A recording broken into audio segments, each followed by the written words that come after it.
नमस्कार दोस्तों, साहित्य स्टोरीज में आपका बहुत बहुत स्वागत है। आज हम आपको सुनाने जा रहे हैं मुंशी प्रेमचंद द्वारा लिखी एक प्रसिद्ध कहानी ठाकुर का कुआं। जोखों ने लोटा मुंह से लगाया तो पानी से सख्त बदबू आई। कंघी से बोला, यह कैसा पानी है, मारे बास के पिया नहीं जाता। गला सूखा जा रहा है और तू सड़ा पानी पिलाई देती है। गंगी प्रतिदिन शाम पानी भर लिया करती थी। कुआं दूर था, बार बार जाना मुश्किल था। कल वह पानी लाई तो उसमें बिल्कुल बदबू न थी। आज पानी में बदबू कैसी? लोटा नाक से लगाया तो सचमुच बदबू थी। जरूर कोई जानवर कुएं में गिरकर मर गया होगा, मगर दूसरा पानी आवे कहाँ से? ठाकुर के कुएं पर कौन चढ़ने देगा? दूर से लोग डांट बताएंगे। साहू का कुआं गांव के उस सिरे पर है, परंतु वहां भी कौन पानी भरने देगा? कोई तीसरा कुआं गांव में है नहीं। जोखू कई दिन से बीमार है। कुछ देर तक तो प्यास रोके चुप पड़ा रहा, फिर बोला, अब तो मारे प्यास के रहा नहीं जाता। ला, थोड़ा पानी नाक बंद करके पी लूं। गंगी ने पानी न दिया। खराब पानी से बीमारी बढ़ जाएगी इतना जानती थी, परंतु यह नहीं जानती थी कि पानी को उबाल कर देने से उसकी खराबी जाती रहती है। बोली, यह पानी कैसे पियोगे? न जाने कौन सा जानवर मरा है, कुएं से मैं दूसरा पानी लाई देती हूँ। जोखू ने आश्चर्य से उसकी ओर देखा। पानी कहाँ से लाएगी? ठाकुर और साहू के दो कुएं तो हैं, क्या एक लोटा पानी ने भरने देंगे? हाथ पांव तुड़वा आएगी और कुछ न होगा। बैठ जा चुपके से। ब्रह्म देवता आशीर्वाद देंगे, ठाकुर लाठी मारेंगे, साहू जी एक के 5 लेंगे। गरीबों का दर्द कौन समझता है? हम तो मर भी जाते हैं, कोई द्वार पर झांकने नहीं आता। कंधा देना तो बहुत बड़ी बात है, ऐसे लोग कुएं से पानी भरने देंगे? इन शब्दों में कड़वा सत्य था। गंगी क्या जवाब दी थी, किंतु उसने वह बदबूदार पानी पीने को न दिया। रात के 9 बजे थे। थके मांदे मजदूर तो सो चुके थे। ठाकुर के दरवाजे पर 10-5 बेफिक्र जमा थे। मैदानी बहादुरी तो अब न जमाना रहा है, न मौका। कानूनी बहादुरी की बातें हो रही थीं। कितनी होशियारी से ठाकुर ने थानेदार को एक खास मुकदमे में रिश्वत दी और साफ निकल गए। कितनी अक्लमंदी से एक मार्के के मुकदमे की नकल ले आए। नाजिर और मोहतमिम सभी कहते थे, नकल नहीं मिल सकती। कोई 50 मांगता, कोई 100। यहाँ बेपैसे कोड़ी नकल उड़ा दी। काम करने ढंग चाहिए।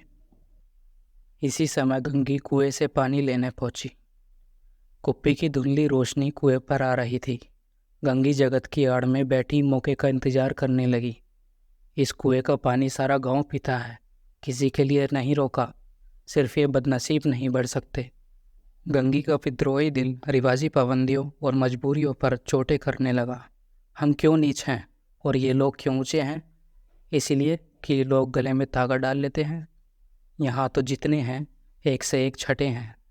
चोरी ये करें, जाल फरीब ये करें, झूठे मुकदमे ये करें। अभी इस ठाकुर ने तो उस दिन बेचारे गडेरिया की भेड़ चुरा ली थी और बाद में मारकर खा गया।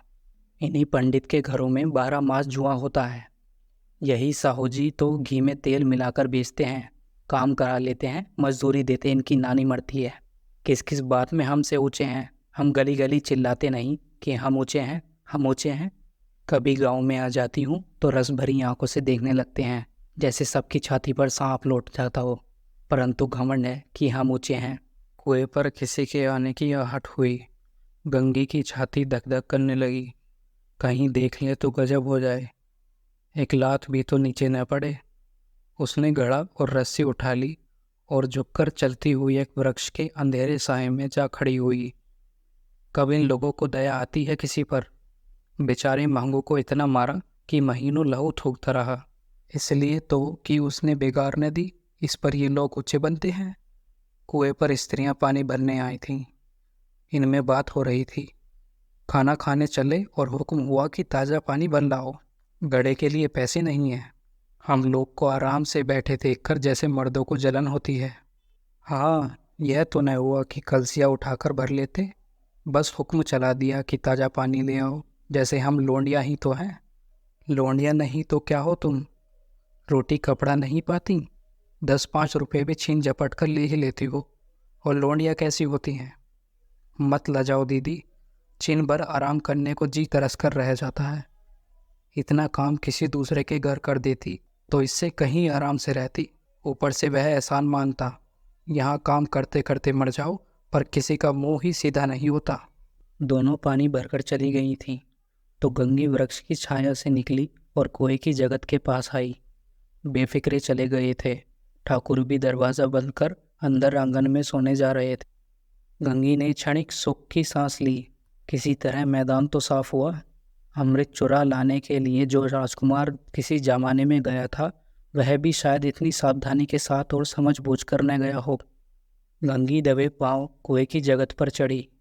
विजय का ऐसा अनुभव पहले कभी न हुआ था।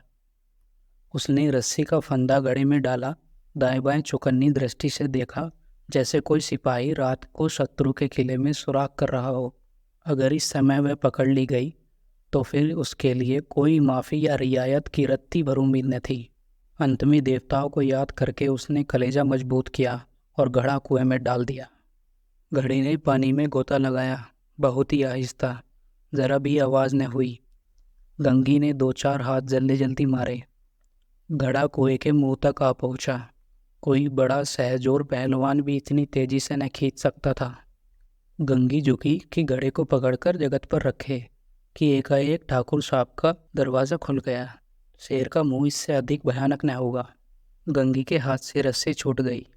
रस्सी के साथ घड़ा धड़ाम से पानी में गिर गया और कई क्षण तक पानी में हिलकोरे की आवाज़ सुनाई देती रही। ठाकुर, कौन है, कौन है, पुकारते हुए कुएं की तरफ आ रहे थे और गंगी जगत से कूदकर भागी जा रही थी। घर पहुंचकर देखा तो जोकू लोटा मुंह से लगाए वही मैला गंदा पानी पी रहा था।